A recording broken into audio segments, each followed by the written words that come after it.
Halo semuanya, kembali lagi bersama saya Indria Perlia Lokatara dari kelas 3 TIA. Nah, di video kali ini saya akan bahas beberapa hal yang menarik lagi nih yang berhubungan dengan pengembangan aplikasi Android. Pada video kali ini, kita akan menggunakan tema cuaca dengan judul Prediksi Hasil Pertanian Berbasis Cuaca di Sumatera untuk membuat tampilan aplikasinya. Nah, pada pertemuan pemrograman mobile ke-12 ini, saya akan menjelaskan tentang penggunaan state handle seperti network, status, kemudian ada loading, success, error, dan empty data. Kemudian kita tuh menggunakan CRUD API untuk membuat database dan menyimpan datanya. Oke, langsung saja kita buka projectnya. Nah, pertama kali di sini saya telah membuat Kotlin class bernama product items. Nah, ini adalah data class yang digunakan untuk menyimpan informasi tentang produk atau layanan yang ada di aplikasinya. Nah, data class ini tuh punya beberapa informasi seperti ada create yang menyimpan waktu kapan produk itu pertama kali dibuat. Lalu ada modify, ini tuh menyimpan waktu terakhir kali produk diubah. Selain itu ada juga is delete yang menunjukkan apakah produk itu sudah dihapus atau belum. Selanjutnya ada property name yang digunakan untuk menyimpan nama produk, misalnya seperti sepatu, tas gitu, dan sebagainya. Kemudian ada juga property description yang menyimpan deskripsi atau informasi lebih lanjut tentang produk tersebut. Terakhir itu ada property price yang digunakan untuk menyimpan harga produk. Nah, lalu selanjutnya kita buka juga Kotlin class dengan nama product request. Nah, di sini tuh ini merupakan kode untuk mendefinisikan kelas bernama product request, yang mana ini tuh berfungsi sebagai model request untuk operasi create di API-nya nanti. Kelas ini tuh berisi 3 properti, yaitu ada name, description, dan image. Lalu selanjutnya di kelas product response. Nah, kelas ini tuh untuk membuat produk respon yang lebih berfungsi sebagai model respon untuk menangani data yang dikembangkan oleh API-nya. Nah, kelas ini tuh digunakan untuk menampung hasil operasi untuk read pada konsep CRUD. Nah, contohnya di sini ada kursor. Ini tuh untuk menandai posisi saat ini di dalam pengambilan datanya. Nah, untuk item di sini berisi daftar produk yang diperoleh dari server, dan selanjutnya itu untuk next spec.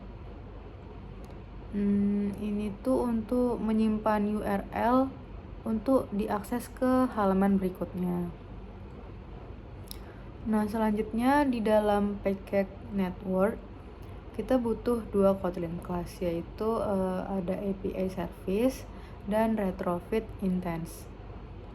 Di dalam API service ini untuk bikin semacam jembatan gitu untuk buat aplikasinya biar bisa ngobrol sama servernya tuh pakai retrofit. Jadi di sini tuh ada beberapa fungsi. Ya, yang pertama itu ada get users, buat ngambil data semua user. Create produk ini untuk kirim data produk baru ke server. Nah, yang ini tuh harus pakai token ya. Tokennya tuh nanti kita cari di browse. Lalu ada get products, buat ambil semua data produk. Ini juga menggunakan token. Dan delete produk buat hapus produk tertentu berdasarkan UUID-nya. Nah, tiap fungsi ini tuh pakai metode HTTP kayak get, post, atau delete sesuai kebutuhan. Intinya tuh ini kayak alat buat ngehubungin aplikasi sama API servernya. Lalu kita pergi ke kelas retrofit instance. Nah, kode ini tuh adalah objek retrofit instance yang dipakai buat bikin instance retrofit supaya aplikasinya bisa komunikasi sama dua API yang beda. Pertama tuh ada base URL JSON placeholder dan base URL CRUD API. Nah, masing-masing ini tuh buat nyimpan URL dasar untuk API JSON placeholder dan CRUD API. Kemudian kode ini tuh bikin klien pakai OK HTTP client yang dikasih HTTP logic interceptor buat nge-log aktivitas HTTP atau permintaan dan respon dengan level body. Nah, di sini tuh ada dua fungsi utama, yaitu get JSON placeholder API yang bikin instance retrofit dengan URL dasar, itu HTTP JSON placeholder ini, dan ngembalikan API service dan get CRUD API yang hampir sama tapi pakai URL dasar, yaitu http crud api.co. Nah, kedua fungsi ini tuh pakai JSON converter factory buat konversi data JSON dari API ke objek Kotlin. Lalu di package repository kita buat dua kelas, yaitu ada produk repository dan user repository. Nah, di kelas produk repository ini tugasnya tuh untuk ngurus interaksi aplikasi sama API buat urusan produk gitu. Nah, di dalamnya ada variabel token bearer yang isinya tuh token otorisasi yang ini. Nah, token yang ini nih kita bisa dapat dengan login atau daftar di CRUD API lewat browser.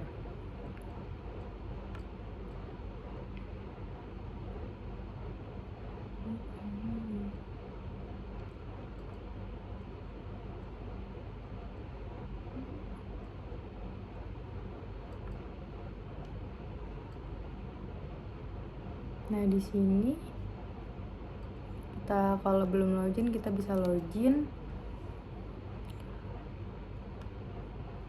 lalu kita ambil ini dan kita pastekan di sini. Nah, lalu ada beberapa fungsi seperti fetch produk buat ngambil data semua produk dari server lewat API get produk, yang token barriernya tadi. Lalu create produk list produk request yang ini tuh dipakai buat bikin produk baru di server. Nah, fungsi ini tuh butuh daftar produk dalam bentuk list produk request yang diambil dari kelas produk request yang kita buat sebelumnya.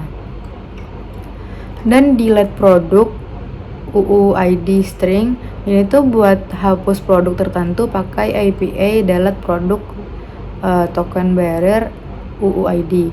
Nah, intinya kelas ini tuh buat bantu ngehandle permintaan API biar gampang dipakai dan tokennya tuh otomatis disertakan di setiap permintaan.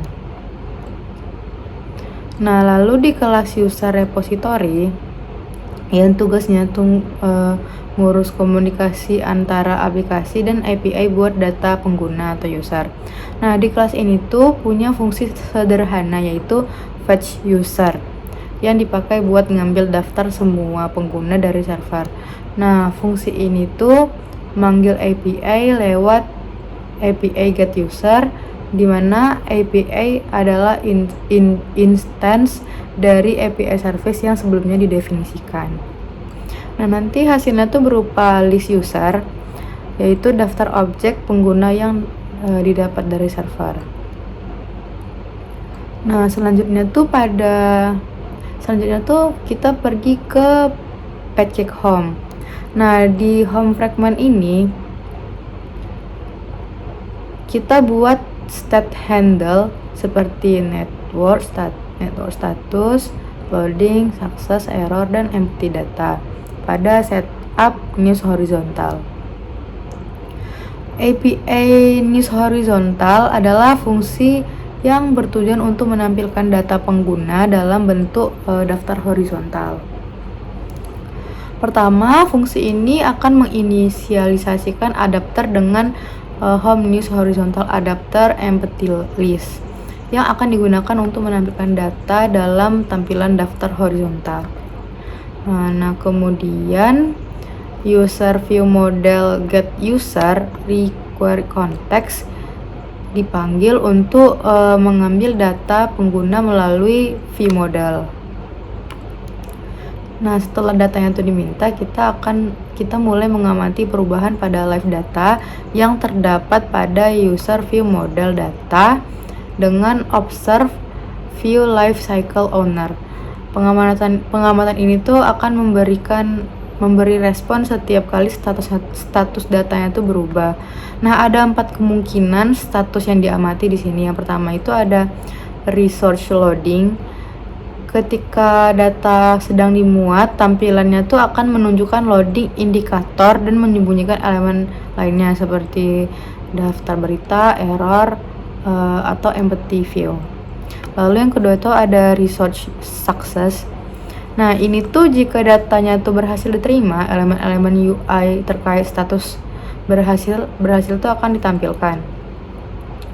Data yang diterima akan dipetakan dan diubah menjadi model Home News Horizontal Model yang berisi nama pengguna dan gambar terkait. Lalu diupdate ke adapter. Yang ketiga itu ada resource empty. Nah, jika data yang diterimanya itu kosong, maka akan ditampilkan pesan atau tampilan kosong. Nah, yang terakhir itu ada resource error. Jika kayak terjadi kesalahan dalam mengambil data, pesan kesalahan itu akan ditampilkan dan tampilan errornya itu akan muncul.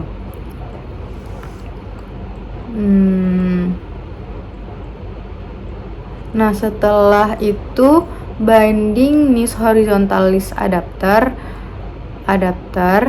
menghubungkan adapter ke elemen daftar horizontal pada UI, dan binding news horizontal list layout manager linear layout manager mengkonfigurasi tampilan daftar untuk menggunakan layout horizontal.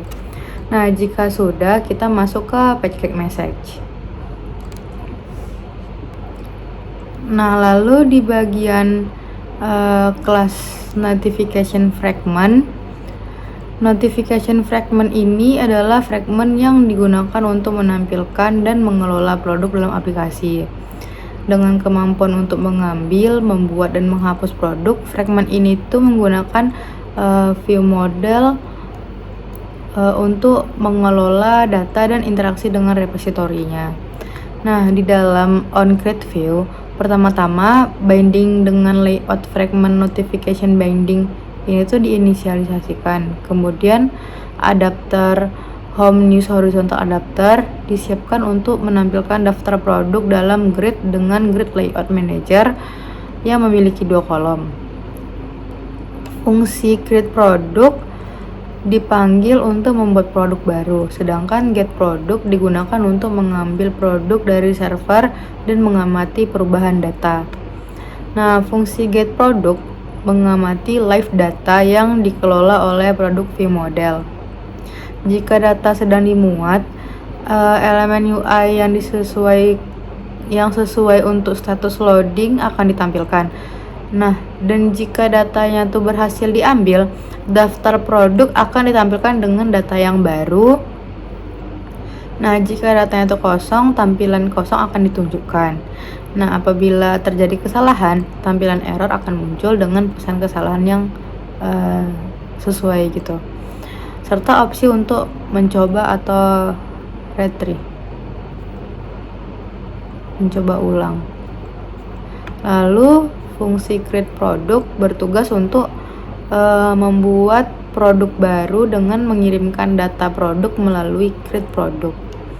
Di produk view model, hasil dari proses pembuatan produk dipantau menggunakan create status yang akan menunjukkan status proses pembuatan produk seperti loading, sukses, atau error. Nah, pesan dari proses ini ditampilkan menggunakan snack bar. Lalu fungsi delete produk ini tuh untuk menghapus produk dengan menggunakan UUID produk yang akan dihapus. Nah, setelah permintaan penghapusan dikirim, status penghapusan dipantau menggunakan delete status yang akan menampilkan status penghapusan produk seperti loading, sukses, atau error dengan menggunakan snack bar untuk memberi umpan balik kepada penggunanya. Secara keseluruhan, fragmen ini tuh menyediakan fungsionalitas untuk menampilkan daftar produk dalam grid, membuat produk baru, serta menghapus produk dengan status. Jika semuanya sudah, kemudian kita jalankan programnya.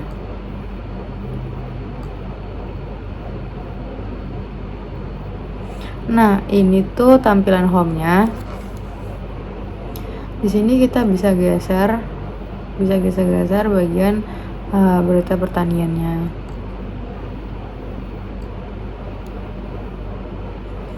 Kemudian kita coba ke bagian edukasi. Nah, di bagian edukasi inilah kita akan melakukan CRUD. Nah, ini tuh adalah data-data yang kita tambahkan tadi. Nah, jika kita tuh ingin menambahkan datanya lagi, kita tuh bisa pergi ke kelas notification fragment. Nah, name-nya ini kita coba ubah menjadi pengendalian hama.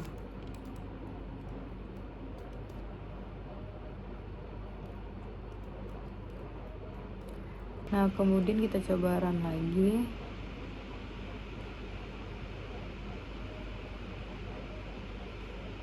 Langsung pergi ke edukasi. Nah, dan hasilnya itu akan bertambah seperti berikut. Lalu untuk delete-nya, kita tuh bisa hapus dari CRUD API yang ada di browse.